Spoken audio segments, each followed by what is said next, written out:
The views and content expressed on the following program are provided solely for informational and entertainment purposes. They do not constitute legal advice. A podcast is not a substitute for retaining a competent, licensed attorney to advise you on your specific legal situation. Break the business, play is work and work is play. Power in the creators, have fun along the way. Break the business, doing what it takes. Celebrate success and learn from the mistakes. How's it going, everybody? Welcome to the show. It is time for Break the Business, where we empower indie creators and have some fun along the way. I'm Ryan Kairalla, and it is a pleasure to have you here this week. Bum bum ba-dum bum bum bum bum bum ba-dum bum ba-da ba-da bum bum bum. The Olympics is here. I'm so dang excited about it. I don't know how this happens. Every 4 years, I get really into gymnastics and beach volleyball and water polo and things that I would normally not be bothered with, and that, things that I wouldn't normally care about. I don't care about the pommel horse in between 2020 and 2024. And then Steven Nodorosik shows up. I'm not even sure if I'm getting his name right, and is just a virtuoso on the pommel horse, getting Team USA the bronze, and suddenly I'm all in on the Olympics. And I know Elisa Rockdock is too. Elisa, I haven't even had a chance to talk to you about the Olympics, but I know you must be watching them. Obviously, because as a Puerto Rican, other than the Olympics and Miss Universe, it is one of the only times that we get to see the Puerto Rican flag separate, instead of just being lumped under the US for things. So huge sense of national pride every 4 years. And yes, I am all in on, well, I've been all in on women's rugby since the Tokyo Olympics because I fell in love with Ilona Maher on TikTok. She's a great I'm pretty follow. surprised. I was shocked to find out that TikTok star Ilona Maher, pretty good rugby player. Yeah. Who'd have thunk it? Little bit, literal Olympian. She's been known to dabble in rugby from time to time. I just know her from her delightful comedy stylings. She's fantastic. And I can't wait for track and field because I'm all in on shot put. I love a shot put. Love a good shot put. The high jump? What is it? I mean, I was even watching some dressage. like directly into my veins. I was so excited that the coverage has been nonstop. I'm currently, by the way, you don't see my usual studio setup. I am coming to you live from Indianapolis, where I am here at Gen Con. And on the way over, I was lucky enough on the plane to catch the gymnastics team all around. And see Simone Biles do her thing on the floor exercise and see the whole team win gold, while I was in the air, and it took everything for me to be yeah, not get off the plane at 30,000 feet because I was cheering so loud. I did not realize how invested I was going to be, but here I am. I don't know how gymnastics does that to me every year. Because again, I can't be bothered with the balance beam, and look, I'm acknowledging that what they do is incredible, and I will never be as good at anything as, say, Jade Carey or Sunisa Lee is, on the the vault or the balance beam respectively. But just for some reason, when the Olympics come, I was in my living room, and when Sunisa Lee lands on the dismount on the balance beam, I fist pumped in my living room. It got a fist pump out of me. I don't know anything about the balance beam or how it works, but you just get wrapped up in the flag, in the patriotism of it, and then they just stick the landing. You go, yeah! It's just team sweet flips. There's a guy who's called Fred Flips that does the flippies. And I don't know. I was screaming when Ledecky was doing her 1500 meters, and it was just an amazing shot of everybody going one direction and she's going the complete other direction because she's so far ahead of them. Broke her own Olympic record, tied for most decorated US women's. I don't even. It's fabulous. One Olympian in particular is on my mind because, and I spoke about him earlier, this guy, Steven Nadrosik. I'm not even sure if I'm saying his name right, Clark Kent. but I'm reminded of him a little bit because of our guest this week. We're going to be joined in the second segment by acclaimed drummer, motivational speaker, and author Ray Levier. Incredible book, incredible story, incredible drummer Ray is. We're going to have a lot of things to talk to him about, but the reason I thought of Ray when I thought of the pommel horse virtuoso Steven Nadrosik was that Ray Levier, among many other things, is an advocate for breath work. And, and that reminds me of when you saw Nadrosik on the vault, right? When, because I think if I remember the scene correctly, the Team USA in the men's all-around gymnastics had one person to go, and they needed a good performance out of him to get the bronze. And, for any other situation, it's like, oh no, this is scary, we're going to blow it. Not Team USA, because apparently Steven Nadrosik is just absolutely inhuman and dangerous on the pommel horse. And the whole setup for him was amazing because they cut to him before the pommel horse, and he was right, just like the way Elisa Rock Dog is picturing it, right? Completely in the zone, eyes closed, meditating. I don't know what breath work is, and we're going to talk to Ray Levier about it, but I would imagine that he was probably practicing breath work in that moment, getting himself centered. And he's sort of like this, nerdy looking dude who wears glasses. And then suddenly when it's his turn to go, glasses come off, just a whole different human comes out. And then I swear he just does an immaculate pommel horse routine without blinking. Right, and which then begs the question, because I didn't see him with the glasses on before. I just saw him on the horse, and then I saw him put glasses on, and I'm like, I have, like minus 4.25 prescription. I'm like, how much can he see or not see without the glasses to then be able to do that on pommel horse? Like, he's not wearing contacts for this situation. Like, what is going on? Seems like a discipline that would require the highest of visual acuity. Yeah. Those handles, they're not very big. And then I'm over here like, chomping on whatever random snack as I'm seeing people swim however many laps through the Seine, bike however long, and then run a 10K. Yeah. All at once. I don't even know. Yeah. It's when bowling makes it in. Are we? Oh, if only.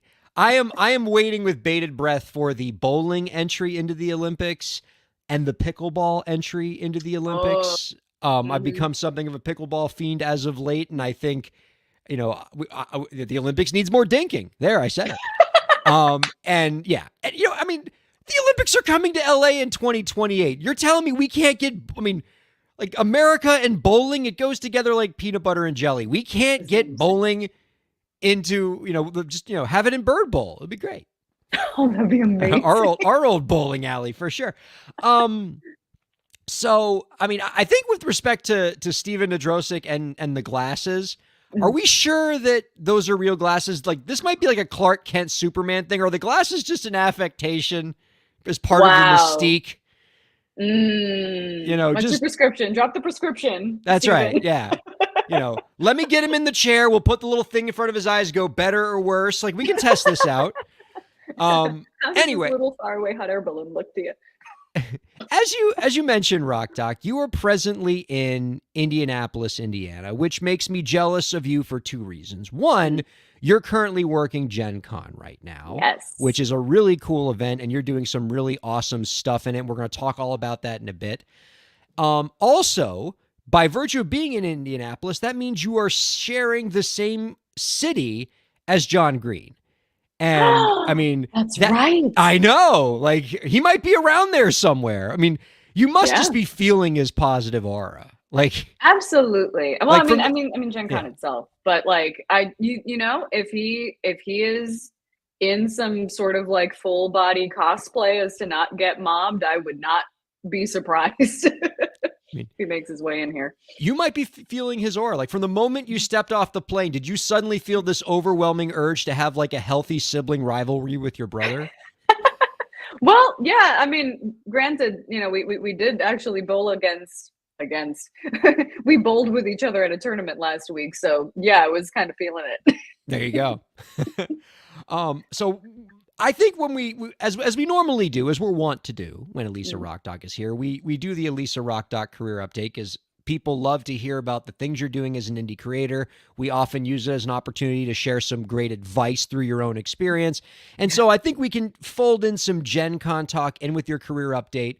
But before we get to that, I wanted to talk a little bit about a Reddit post I saw. So I found that when I'm doing my show prep, there are a few sites that I can go to that are just a lovely font of information in terms of either stories we can talk about, topics we can get into. But I found myself increasingly getting drawn to the music industry subreddit, where it's just people posting questions about the community and like what they're doing in their careers. And, granted, 2/3 of the advice you're going to get on that platform is just downright toxic and unproductive, but you do get some gems in there.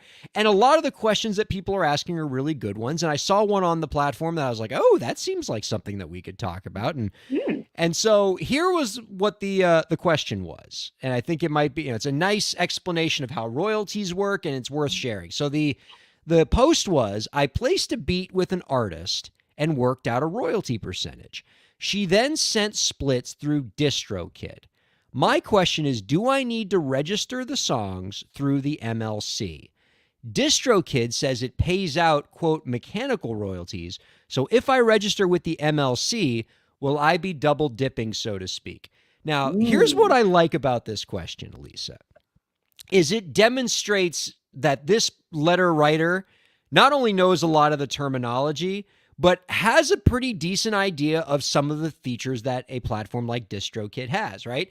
In the last couple years, DistroKid did launch this new feature called splits, which is a particularly useful feature where it used to be if you had a producer who helped produce your record, and maybe you had like an agreement where that producer got 10%. Or maybe you own a master with somebody 50-50 and you're distributing it on DistroKid. It used to be that money would come in, and then it would be the job of the account holder to actually engage in doing the accounting to give everybody their cut, right? And that's not fun. Like, that requires accountants and Excel spreadsheets and people yelling at each other.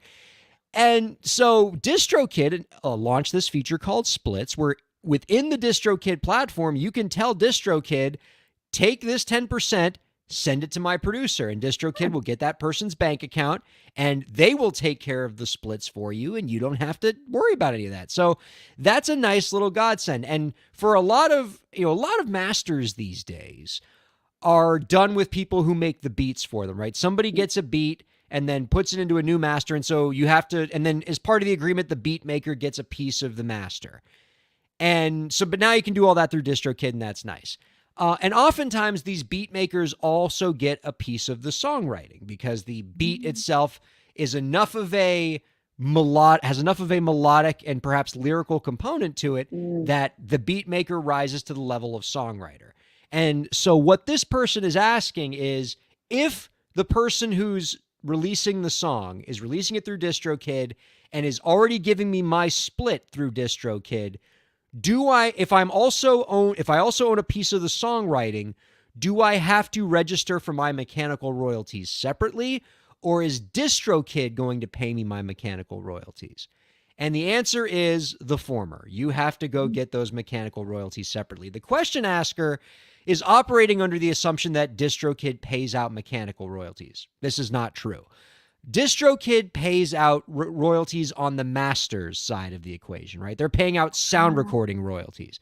They're not paying out songwriter royalties. If you are a songwriter, there are two major things that you have to do to collect all of the songwriting royalties to which you are potentially eligible. One is to get your performance royalties. You got to register with a PRO, Performance Rights Organization, your ASCAPs, your BMIs, your CSACs, whatever you want to do there. And that'll get you the performance royalties, right? Those will get readily paid to you. And as long as you're registered with the PRO, you'll get those royalties. But there's another half of the songwriting royalties. Not quite half. It's actually, less in terms of the overall share of songwriting, but it's nonetheless important. And that's your mechanical royalties. And to get those royalties, you can't just go through ASCAP and BMI. ASCAP and BMI doesn't pay mechanical royalties, and neither does DistroKid. If you want to get your mechanical royalties and you're not signed with a publishing company, you have two options. One is, as the question asker suggested, you can go to the Mechanical Licensing Collective. A few years ago, with the passage of the Music Modernization Act in 2018, a new organization was created called the Mechanical Licensing Collective that you can sign up for free. You go to themlc.org and you can sign up and register your song and get your mechanical royalties paid for your song. That's one approach. The other approach, which is the approach that I tend to recommend for more established songwriters, if you write a lot of songs, if you are collecting a decent amount of royalties, what I would recommend that you do is go ahead and bite the bullet and sign up with a publishing administration service, the most popular of which is Songtrust, right? Songtrust is your songwriting royalty collector. It's a service you sign up for. They collect all of your performance royalties for you. They collect all of your mechanical royalties for you. They take care of all of it. They take a cut. I think it's like 15% or something like that. But they take care of it, and you don't have to worry about it. Now, some people might be asking, if you were listening to what I'm kind of talking about here, is you might say, well, if I'm signed up through ASCAP or BMI, and I sign up through the Mechanical Licensing Collective, why do I still need to sign up with Songtrust? And the answer is because the world is a little bit bigger than just the United States. ASCAP and BMI are just domestic performance royalties. The Mechanical Licensing Collective is only going to collect, on the domestic side of things. If you want your international songwriting royalties collected, if your music is getting played outside of the United States, you need your foreign royalties collected. ASCAP and BMI is not going to collect them. Songtrust will. So for established songwriters, what I recommend, and this would be my recommendation for this letter writer here on Reddit, is do it through a publishing administrator. If you're publishing a lot of works, do it through Songtrust. They'll collect all your royalties, but don't wait for DistroKid to pay your mechanical royalties, because that's not what DistroKid does. DistroKid's going to pay you on the master side, not on the songwriting side. Cool. I'm not, on a different screen or anything currently signing up for Songtrust. But yeah, as somebody who is kind of like, I have been writing songs for way too long, in various stages under different names, because, you come up with something as a teenager, and then, then you're in your 20s and you're like, I'm not that person anymore. And it can sometimes get, and I have somebody that I'm someone who I think I have signed up for the MLC, but I don't know if I've gone through the motions of like actually getting my stuff registered and like actually like looking for my money.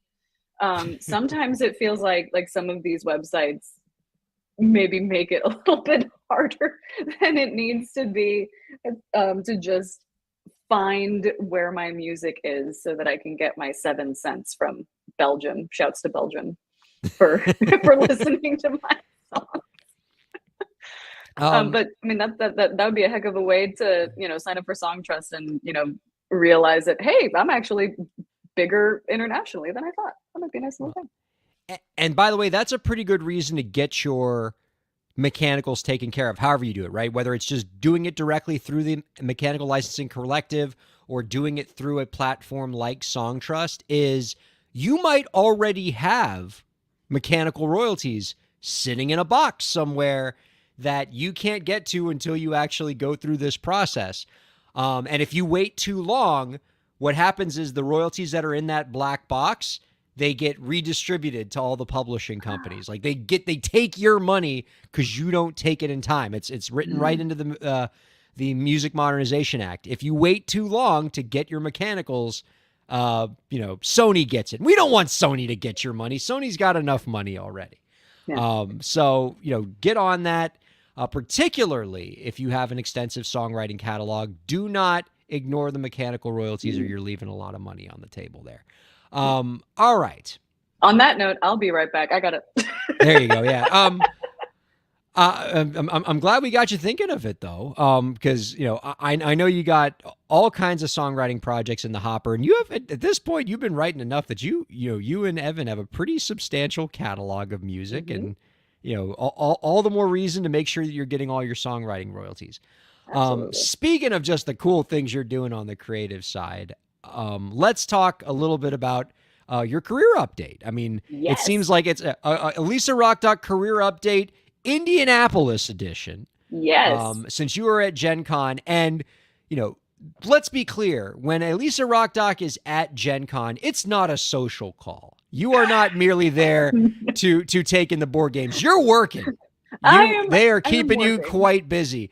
Absolutely. What is a day in the life of somebody who is doing creative stuff at Gen Con? All right. I will literally walk you through my day because you are the last person I have to have makeup on for today. So I woke up at 5 a.m. To get ready so that I could be at the opening ceremonies of Gen Con, which is a way that the CEOs kick off the show and talk about what's going to be at the show. Gen Con is called the best 4 days in gaming. And that is, I mean, I've been to a lot of gaming conventions. That's a pretty solid tagline. I start off with the opening ceremonies. I do voice of God things and introduce people onto the stage to talk about all of the cool events. Apparently there's like 24,000 ticketed events between different kinds of stage shows you can go to, different games you can play and sign up for, tournaments, and there's a puppet program at this joint. They have people from Sesame Street giving like seminars on how to work with puppets. There's something for everyone here. So we talk about all that at the opening ceremonies. Then I rush to across the hall for a studio where we have a game table set up and a 3-camera setup, and we have folks from the likes of Hasbro coming in and showing off some of the new games that they have to sell at the show. I walked away with one. And like, for example, Hasbro has a game called Arshmallows. is distributing this. It's called A Germany's Favorite Marshmallow Butt Game. And it's a little card game it's a family card game that you can play. We showed it off on the stream for people to figure out how to play it. And then another kind of thing that we do is we will also have IRL streams where kind of from our point of view, we take you around the convention center and show off all the booths and show off all the games and all the art and all of the different kinds of fun things that you can expect at Gen Con. This is one of those places where I'm working and my feet hurt and I'm tired, but I actually kind of come away oddly rejuvenated because the vibes are so good. Everybody's literally here to play in like every sense of the word. And I'm happy to play along with them. I can't believe that I essentially get paid to window shop on camera is basically the gig. And I love it. I mean that requires a unique skill set to roam a convention center hall. And, you can't just sort of walk around and just be yourself as if there wasn't a camera there, because you have to, sort of play to the camera and bring the audience in. And so, you're doing a lot of like woman on the street type stuff, trying to. So, I mean, for people who get into these kind of roles where you have to do this sort of hosting where you have to interact with people who are not professional performers, who are you're trying to run their booths. What advice do you have about how you make that sort of thing engaging and entertaining? Like, how do you get the best performance out of people who are not there to perform? It's interesting because, well, what is cool is that when you're going to the exhibit hall, for the most part, everybody's trying to sell something. So, people are flagging us down, being like, please talk to us so that we can sell our stuff on camera. And then we're usually like, well, depending on who you are, technically, if you want a sponsor slot in my studio to show off your game, That's a separate business card I can slide you. And we could do something a little bit more official. But really, the cool thing about Gen Con is we talk to a lot of artists. We talk to a lot of folks that write tabletop games and stuff. Everyone that is there is so passionate about their stuff. Really, you just have to engage with their art, ask them questions about their process. And for the most part, people are excited to talk about the things that they're passionate about. It's just a matter of figuring kind of what that angle is. And, you know, for example, there's an artist that works in oils. And I think having a holistic knowledge of the kinds of things that you're going to encounter in a place like this, especially Gen Con, because there's everything from fashion to jewelry to games to tables to puppets to oil paintings, you know. And so I pride myself as somebody who has a Trivial Pursuit tattoo being able to like know a little bit about a lot of things, so that I can, you know, say to someone who's an oil painter, like, oh, oil has always intimidated me. You know, I've always thought that it was such a complicated process. Do you have any advice for anybody who might be intimidated by oils? And then, you know, you get an artist talking about their process, and you don't have to do any of the work, really. You just so you just liberal arts the crap out of it. Oops, all electives. It works. It works. But yeah, just, you know, engaging with their babies that they've brought, because that's, at the end of the day, they're trying to, they love games so much that they either made one of their own or they made art inspired by it. So you engage with that kind of passion, and, you know, it runs itself. That's awesome. Now, obviously, like, you and I both know sort of the backstory of how you got this opportunity and how you put yourself into the right position, you know, to be, you know, in this role. And so when I ask you what I'm going to ask you, you know, it would be a pretty unsatisfying answer for you to be like, well, no, the right people. But for, you know, but you know, more generally for Hire the your people. friends. Yeah, exactly. Right. But that doesn't fully do it justice, right? Because, like, you know, we have the same friend and nobody invited me to do this. So clearly there's some like talent and skill that was brought to bear. Oh no. And let me be clear. I'm wildly jealous, but more Okay, like, what you don't see is the fact that he also hired me for the 2 months before. All of those studio showcases that I did, all of that IRL run of show, I put together that schedule. I mapped out all of the zones we walked around. I'm downloading assets to my computer at midnight to upload so that, you know, we can show off our schmellos. yeah. So there's a whole 2 months before that of like pre-production. This is like my vacation from the pre-production part. Well, it's But like anyway.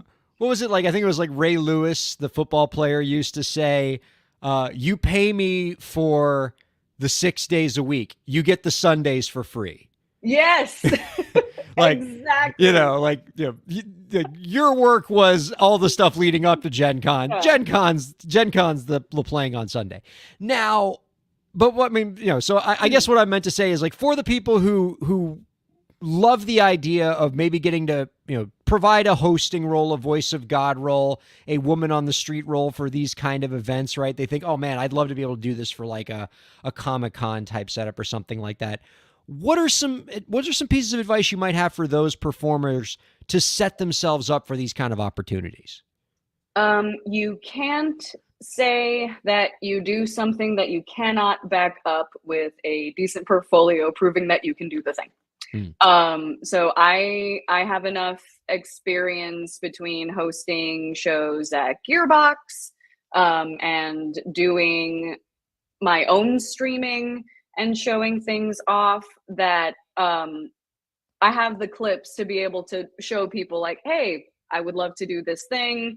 Here are some examples of my work. So make sure that you have a decent portfolio of clips. I've always liked the advice of like, don't put anything in your portfolio that you don't actually want to do again. that way you're steering your opportunities in the direction that you actually want them to be. It's sort of like the same advice for a lot of the things that we're going to talk about on the show, which is just like do the thing yourself, and you can work out sort of any kinks, and then have that as a basis with which to sort of pitch yourself to other folks. How do you start that particular ball of sourdough, right? How do you build that particular portfolio? Because if somebody were to just kind of walk into New York Comic Con and say, "Hey, I'd like to, record myself walking around to your booths without like a pass or anything, or without any media credentials," they're gonna boot you out of there so fast. Oh, okay. So literally, the way that I got into E3 back when it was press only, no outside attendees, I found the Miami New Times, and I kind of literally wrote enough articles to be able to be like, their parent company is the Village Voice. Give me a media badge. And they're like, oh, well, yeah, you have enough articles with enough kind of clicks in them to, yeah, sure, here you go. And then obviously, with enough buy-in from the New Times to be able to pitch them to be like, hey, I've written all these geeky freelance articles for you. Here's an event that's coming up. It would be really, really cool to cover. These are some of the angles that I'm thinking about pitching. That way it's not like, I want to go to this convention and like do fun stuff. It's like have the concrete plan of the things you want to do so that they know that you're a serious professional, and kind of shoot for the moon if you have enough of those credentials to be able to kind of prove that you're that kind of media. There are more and more places that are offering very specific content creator badges too. So you can kind of look into that as an avenue. But yeah, it was very much a like sort of roundabout way of finding people and getting the sort of right requirements to be able to get in on stuff. You find your ways.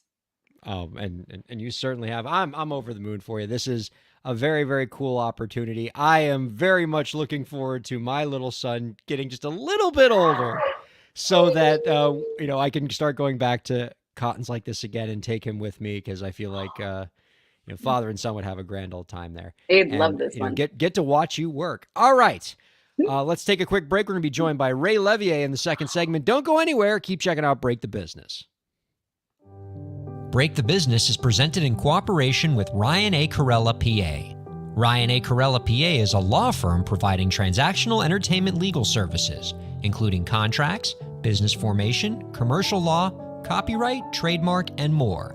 Ryan Kairalla, PA, Miami, Florida. rkpalaw.com.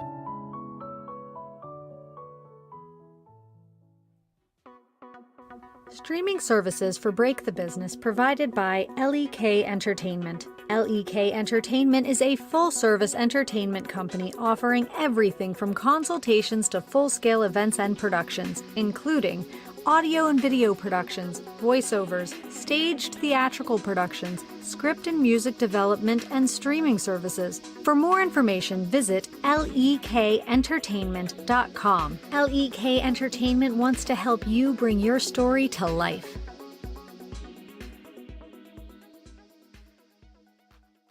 Thanks for supporting Break the Business. If you have a question or topic that you want us to discuss, email us at breakthebusiness@gmail.com. You can follow the host, that's me, on Twitter at Ryan Kair, and you can follow the show at the BTB Podcast. Be sure to subscribe to the show on Twitch, YouTube, and Facebook, and on all major podcast platforms. And now, let's get back to the show.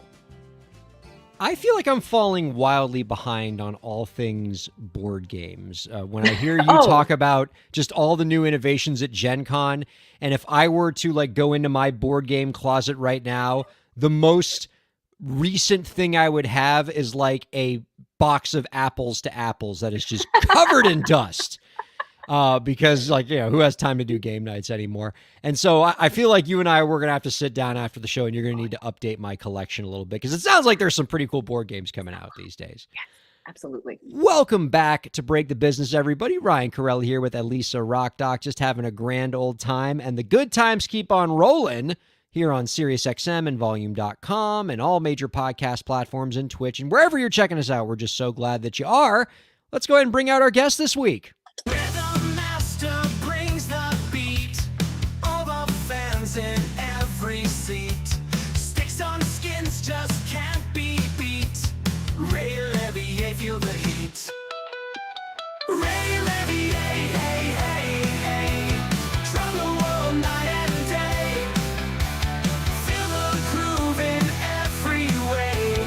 Ray Levier here to stay. Our guest this week is an acclaimed drummer, motivational speaker, and author whose new book, Drumming in Flow, is available in print or ebook through Hudson Music. You can find out more about his work by visiting raylevier.com. We are happy to welcome Ray Levier onto Break the Business. Hi, Ray. Hello, ladies and gentlemen. Thank you for having me. We're so thrilled to have you, and I'm so glad we got to welcome you with a particularly delightful piece of songwriting that rhymed Levier with hey, hey, hey. I mean, only the best. I just heard that. It was awesome. I don't know where you guys got that from, but I approve. Well, speaking of awesome, among the many things that we did to prepare for this interview, Ray, is just watched you play drums. Just immersed ourselves in the drumming. And I do not purport to be a drumming expert in any shape or form. But one of the things that I was able to casually observe from your drumming is just how comfortable you seem to be with a wide range of genres. I believe I've heard you referred to as a Swiss Army knife on the drums. And so how do you get so comfortable playing such a wide range of styles so comfortably? Well, first of all, thank you. I appreciate that. I've worked really hard at just, having an interest in many different styles of music.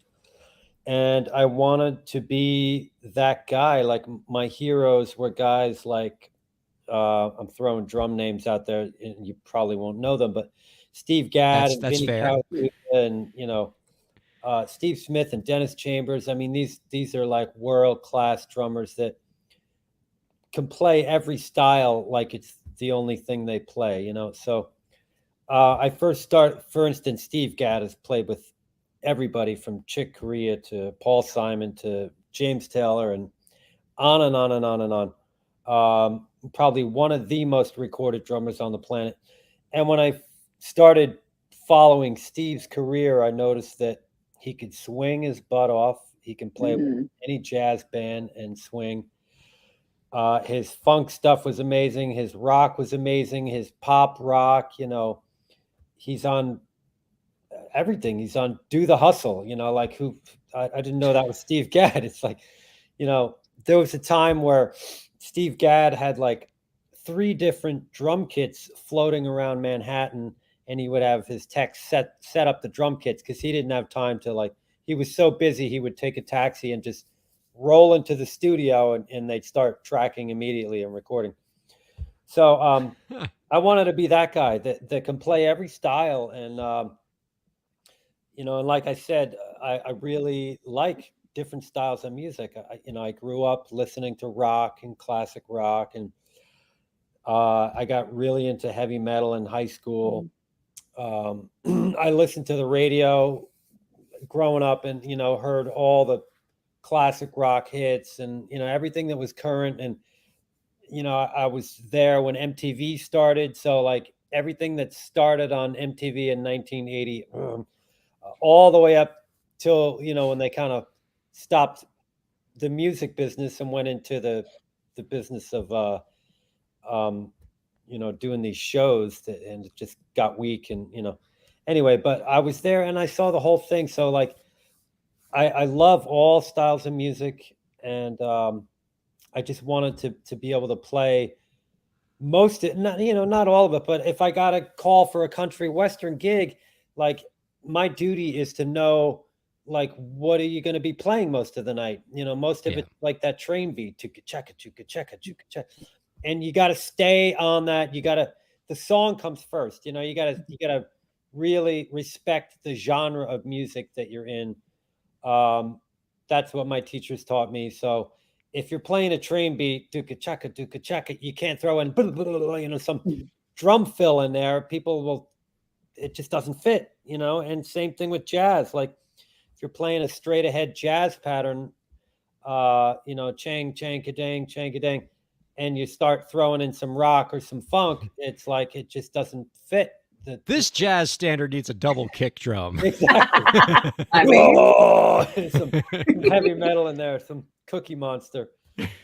But Just gonna yeah, go so- hard on the cymbals during this John Coltrane piece. yeah, and that's cool too. Like I actually just saw this drummer doing like a death thrash beat to John Coltrane's one of John Coltrane's songs, and I thought it was funny, but unless it's on purpose. But Yeah. so the song comes first, and you got to be respect what the song is, and that has really helped me as a producer, not just as a drummer. I'm a producer as well, and I'm a singer-songwriter, and I put out a jazz record back in '09, and then I did like a singer-songwriter pop record in 2018, and just put out a single, which is a straight-up rock kind of Bowie vibe to it. So I'm all over the map, and I like it that way because, like I said, I love all styles of music. So The other trademark I noticed with your drumming is you can play so fast and so flexibly, but it looks so smooth. Like you can be playing something that's very fast, high tempo, very complicated, and it doesn't even look like you're breaking a sweat. Like you're not moving that much. You are not Dave Grohl in the Smells Like Teen Spirit video, right? It's all very smooth and controlled. Is that something that like you've had to practice? Does it come naturally just the way you like to play drums? Is it easier to play a lot of styles when, you can keep everything sort of controlled and you're not moving around too much? yeah, you just nailed it right there. It's ergonomics and uh, getting the most out of your instrument with the least amount of effort, and that means setting up your drums in a way. One of my favorite drummers, Peter Erskine, I was reading an article, and he said you have to set your drums up like a cockpit to an airplane, where everything is as close as it can be, because if you got to reach over and hit the emergency whatever, you don't want to be jumping out of your seat to get all the way over there to touch that button that needed to be touched 3 seconds ago. And that's kind of how it is with the drums. Like I like everything to be close and compact, so I can navigate without hurting myself. And but there's a whole other side of showmanship where, like, Motley Crue, what's his name, put his cymbals way, way up high because it looks cool to see your arms flailing.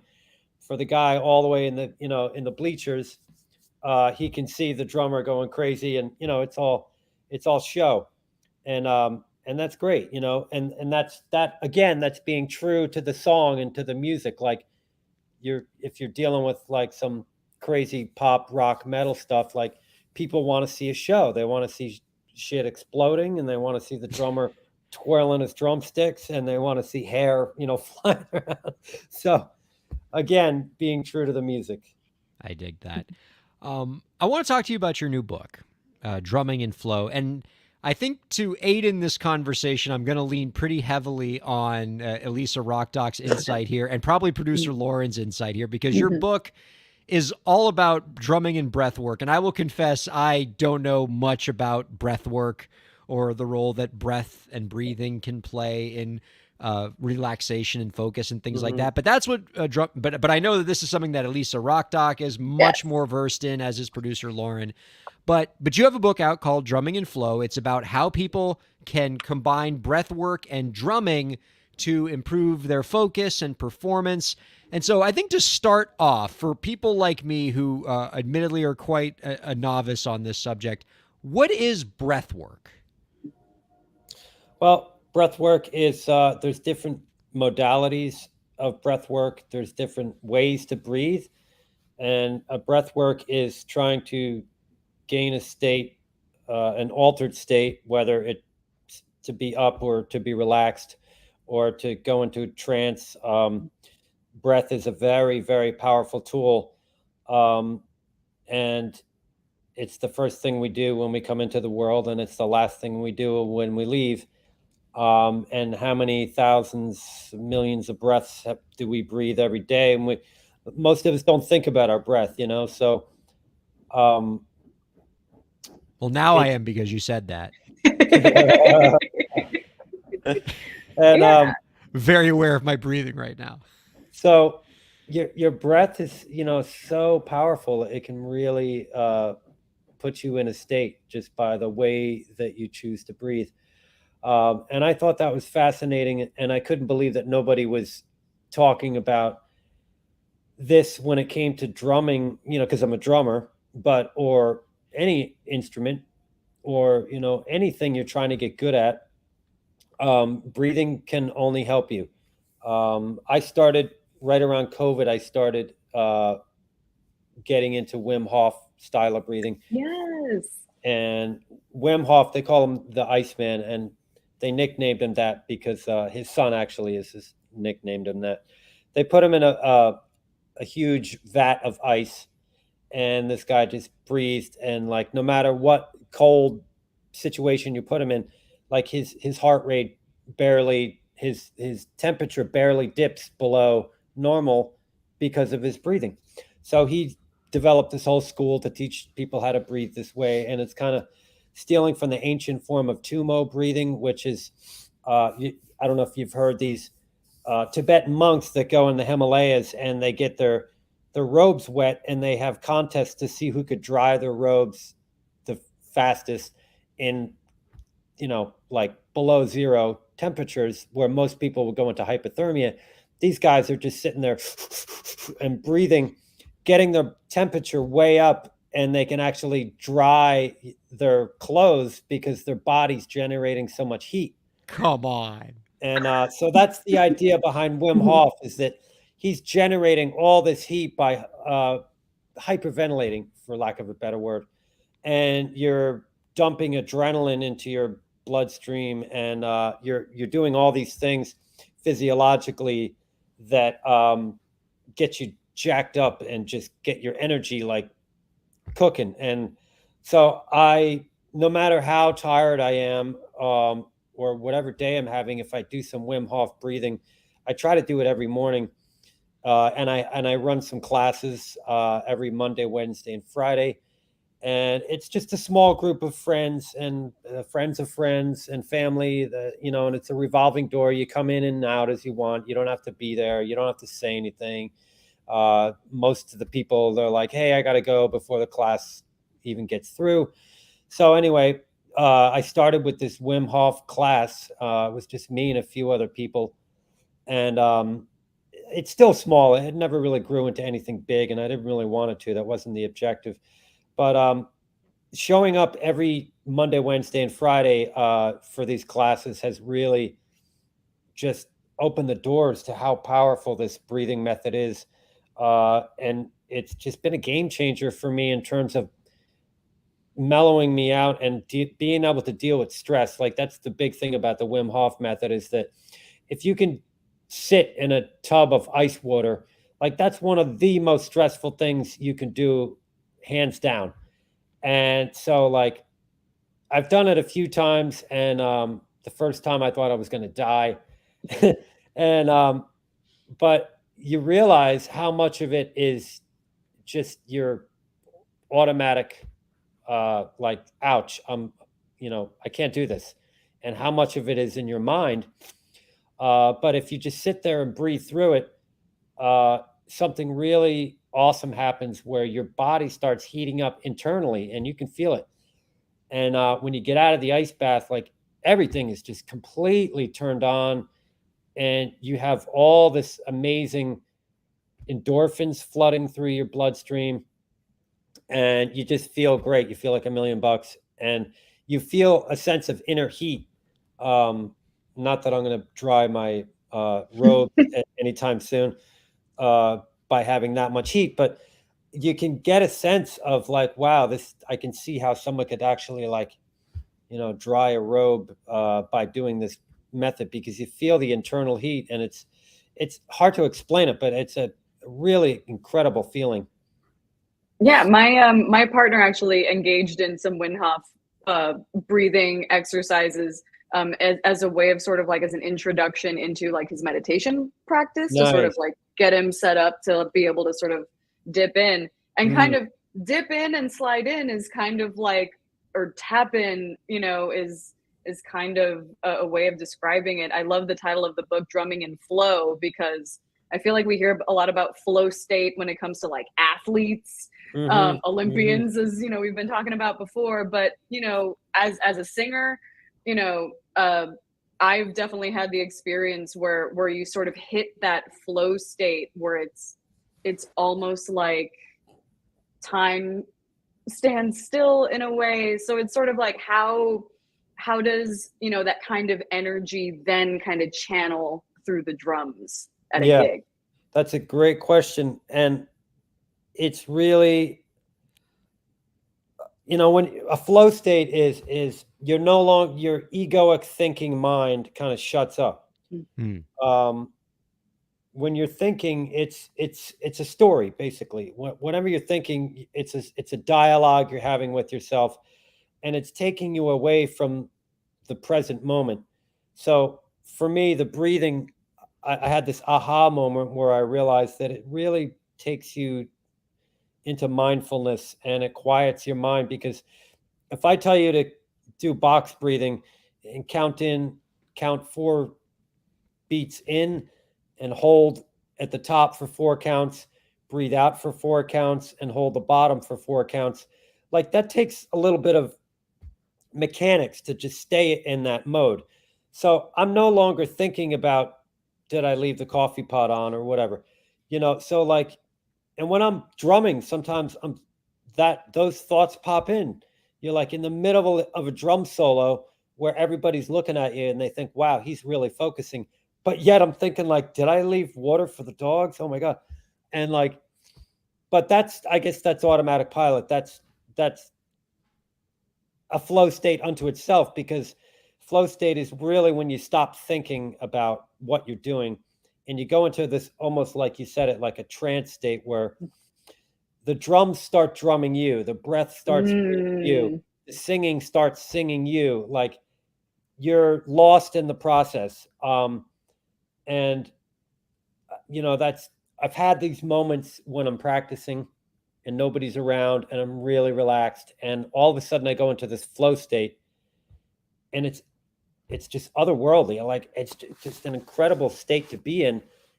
And then you go out of it, and then you're like, all right, let's have that happen again. And it's like access denied. And you're like, damn it, how did I get there? And how do I get there again? And like, so that was the process that made me really want to write this book, was because I'm like, how do I get back there? Like I've had these fleeting moments where like, I know I have the goods, and this isn't egotistical talking. I'm like, I know that I'm just as good as any other drummer out there when I'm in that zone. And it's because I'm like tapping into a much deeper level of consciousness.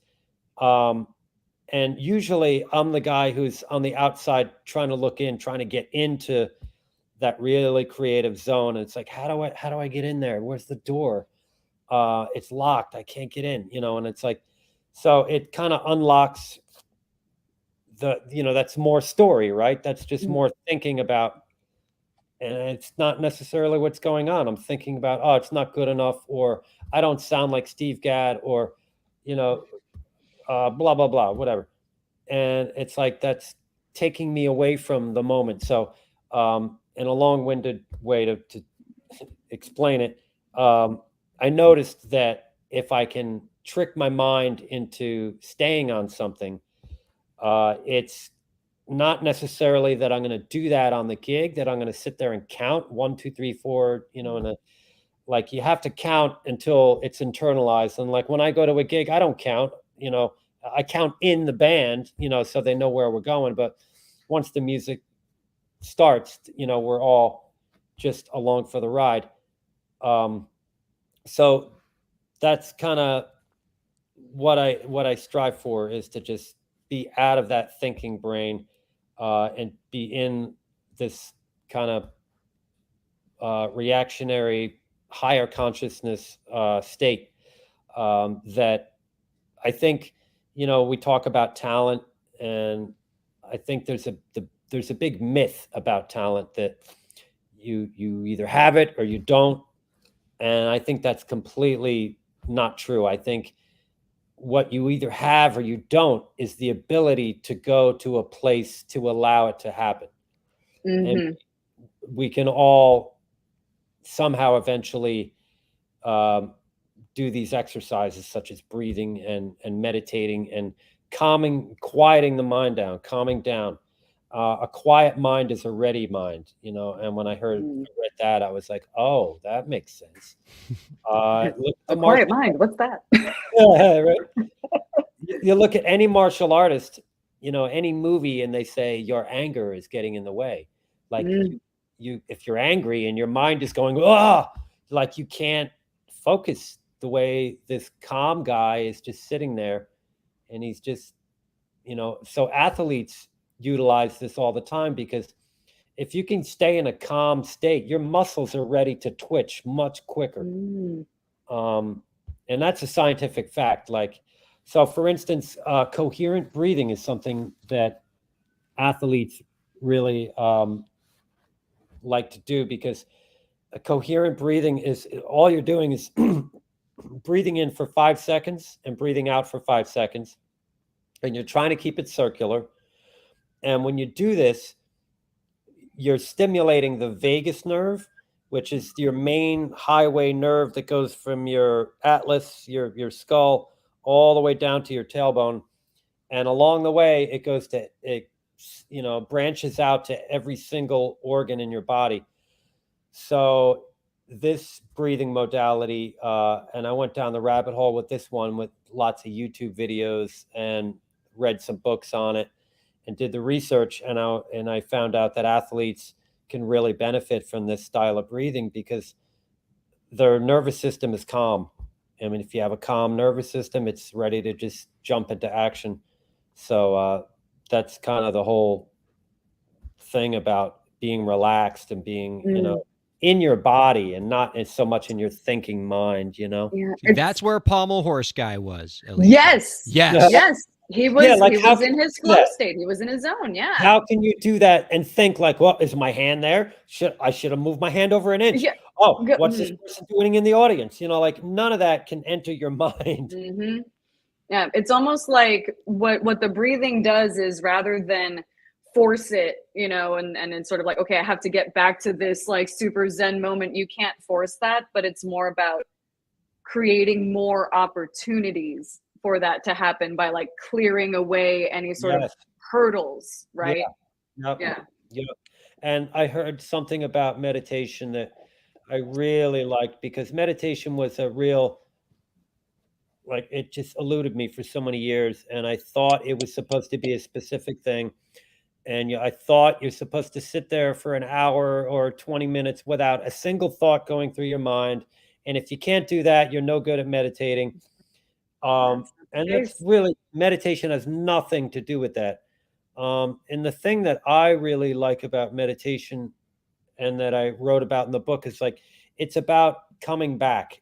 It's about becoming conscious that you just lost your focus. So you sit down to meditate and you're like, don't think. And all of a sudden a thought pops in, and you can either ride that thought, or you look at it like a cloud passing by, and you let it come and you let it go. And you don't jump on the thought. And you come back to yourself, and then you lose yourself, and you come back and you lose yourself. And this process goes on until the finding yourself is more than the losing yourself. Hmm. And, it's like the same thing in the gym. Like, I want to lift 50 pounds and I can't, but I got to keep coming back and hitting it until I get to where I want to get.